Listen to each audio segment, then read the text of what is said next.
واضح رہنا چاہیے کہ روح کے وجود کا علم ضروری ہے،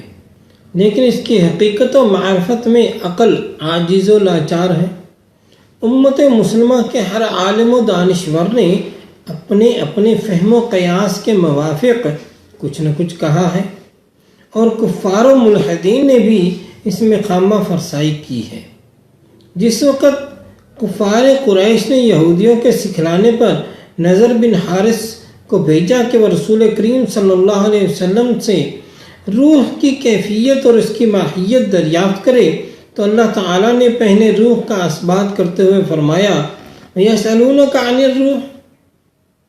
اے محبوب صلی اللہ علیہ وسلم تم سے روح کے بارے میں سوال کرتے ہیں۔ اس کے بعد اللہ تعالیٰ نے روح کی قدامت کی نفی کرتے ہوئے فرمایا قُلِ الرُّوحُ مِنْ أَمْرِ رَبِّي، اے محبوب صلی اللہ علیہ وسلم کہہ دیجئے کہ روح میرے رب کے حکم سے